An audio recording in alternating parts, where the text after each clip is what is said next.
Pessoal, então quando nós falamos nos fatores de risco para o desenvolvimento do câncer, ou seja, o que pode influenciar no desenvolvimento dessa doença, é importante que nós lembramos que existem dois tipos de fatores de risco. Os fatores de riscos ditos modificáveis, como o próprio nome já diz, eles podem ser modificados ao longo da vida, e os fatores de risco que são não modificáveis, ou seja, eles são inerentes aí à nossa vida e nós não vamos conseguir modificar, tá? Então, os fatores de risco modificáveis, eles vão responder por 80 a 90% dos casos de câncer, pessoal. Pessoal, a imensa maioria dos casos em que nós desenvolvemos câncer, isso está relacionado a fatores de risco que nós podemos mudar, que nós podemos modificar. Olha isso, 80 a 90%, apenas 10 a 20% dos casos de câncer vão estar associados a fatores de risco não modificáveis, que eles são inerentes a nós e nós não conseguimos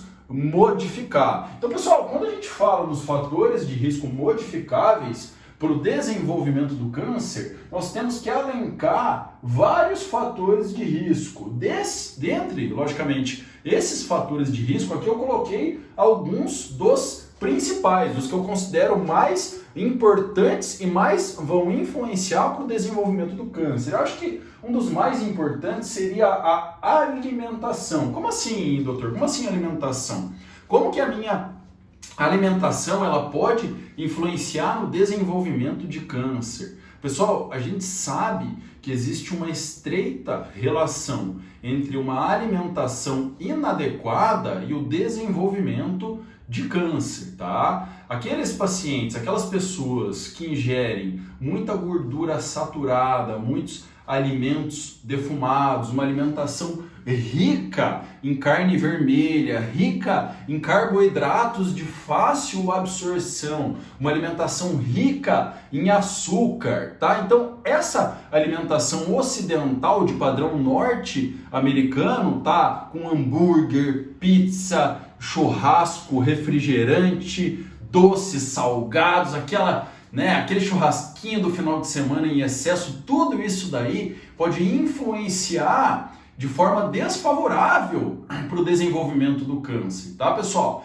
A gente sabe que uma alimentação inadequada, ela pode aumentar em até 35% a chance de você desenvolver câncer. Pessoal, olha isso, 35% a gente terá um aumento no risco do câncer. E, logicamente, a alimentação inadequada ela está associada a um aumento no peso, a um ganho de peso, ao sobrepeso e especialmente à obesidade. E a gente sabe, pessoal, que a obesidade, o excesso de gordura corporal, especialmente o excesso de gordura visceral, gordura abdominal, está diretamente relacionado à produção de vários hormônios inflamatórios. E isso aumenta o risco de várias doenças, pressão alta, diabetes e também aumenta o risco do paciente vir a desenvolver câncer. Inclusive, nos pacientes também que têm câncer, o sobrepeso e a obesidade está associado a um aumento na chance do câncer voltar, um aumento no risco da recidiva. Um exemplo de um câncer que claramente tem associação com o excesso de peso, com a obesidade, é o câncer de mama. Mulheres obesas elas têm um risco muito maior, até 3 vezes maior de terem câncer de mama do que as mulheres que não são obesas e não estão em sobrepeso. Então, pessoal, cuidem da alimentação. A alimentação ela influencia diretamente no desenvolvimento de câncer. Pessoal, a atividade física. A atividade física é outro fator fundamental relacionado ao desenvolvimento de câncer. Na verdade, não a atividade física, mas a falta da realização da atividade física. Nós sabemos que indivíduos sedentários têm um risco bastante aumentado de desenvolverem câncer, tá? A prática regular de atividade física 3 vezes na semana, 50 minutos ao dia, ou seja, 150 minutos semanais de atividades físicas moderadas, influenciam diretamente na redução de risco do paciente desenvolver câncer. E além disso, com a atividade física regular, você tem um melhor controle hormonal do seu organismo. Você tem uma melhora no controle hormonal e esse controle hormonal reduz o risco do desenvolvimento de câncer. Você tem um melhor controle do peso, você tem perda de peso ou estabilidade no teu peso, você diminui a resistência à ação da insulina nos tecidos periféricos, reduz o risco de desenvolver diabetes, reduz o risco de um estado inflamatório. Isso ajuda também a reduzir as chances de você desenvolver câncer. Então, pessoal, pratiquem atividade física. 150 minutos por semana de atividade física moderada é mais do que suficiente para você reduzir o risco de desenvolver um câncer. O álcool, pessoal, ele é inflamatório. O álcool, a gente sabe que ele atua diretamente nos tecidos e ele gera um estresse oxidativo, tá? Esse estresse oxidativo, ele torna a célula mais sensível, faz com que o DNA, aquele motorzinho que está dentro da célula, ele fique mais sensível. Isso facilita a ocorrência de mutações e, consequentemente, o desenvolvimento de câncer. Então, beber, pessoal, o álcool, a bebida, especialmente a bebida em excesso, ela vai contribuir muito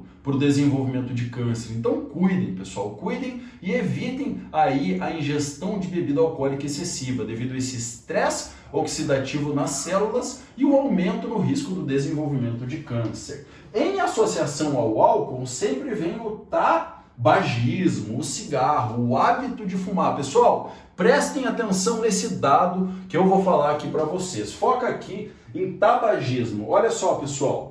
Lembrem sempre, pessoas que fumam têm um risco extremamente aumentado de desenvolverem vários tipos de câncer. O clássico é o câncer de pulmão, mas também câncer de boca, câncer de esôfago, câncer de bexiga, até o câncer de mama, câncer de pâncreas. Vários tipos de câncer estão associados ao cigarro, ao tabagismo.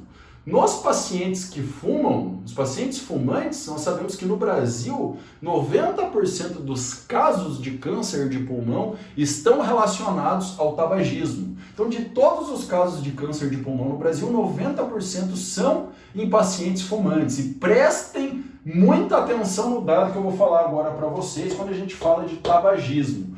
De cada 100 pessoas que têm câncer no Brasil, 30 fumam. Pessoal, 30% de todos os carcinomas que existem no nosso país estão associados ao hábito de fumar. Então, pessoal, parem agora de fumar. O tabagismo, ele tem uma relação muito direta com o câncer. É importante vocês cessarem o hábito de fumar, porque isso vai reduzir muito a chance de vocês desenvolverem essa doença. Além disso, pessoal, vale a pena a gente destacar a exposição solar. Lembrem sempre, a radiação ultravioleta, ela pode agir na pele e influenciar no desenvolvimento de câncer, principalmente o câncer de pele, tanto a radiação ultravioleta A quanto a radiação ultravioleta B, os raios UVA e os raios UVB. Então lembrem sempre, a exposição solar pode ter relação direta com o câncer de pele. Quanto mais você se expõe a essa radiação solar, tá? O maior é a chance de você desenvolver o câncer de pele. Lembrando sempre que existem os horários de pico dessa radiação UVA e UVB. Seria das 10 da manhã até as 3, 4 horas da tarde. Então, quanto mais tempo você fica exposto à radiação e quanto mais próximo desse pico de radiação, maiores as chances de você ter esse tipo de câncer. Lembrando que isso é um fator de risco modificável. Se você não é exposto pouco a essa radiação, a chance de você ter esse câncer é menor. E por último, a gente destaca as infecções, tá? Vários tipos de infecções, vários germes, várias bactérias e vírus também podem ocasionar câncer. Um exemplo clássico que eu dou aqui para vocês é o HPV. Pessoal, para quem não lembra, o HPV é o papiloma vírus humano. Ele está diretamente relacionado ao câncer de colo uterino, especialmente 4 subtipos, o 6, o 11, o 16 e o 18. Então, pessoal, olhem aqui. Infecções têm uma estreita relação com alguns tipos de câncer. HPV com câncer de colo de útero. Existem outras bactérias que podem ter associação também com outros tipos de câncer. Então, basicamente, pessoal, esses aqui seriam os principais fatores de risco modificáveis para o desenvolvimento do câncer. Se nós cuidarmos desses fatores de risco, nós podemos reduzir em 80 a 90% a chance de vir a desenvolver o câncer, tá bem?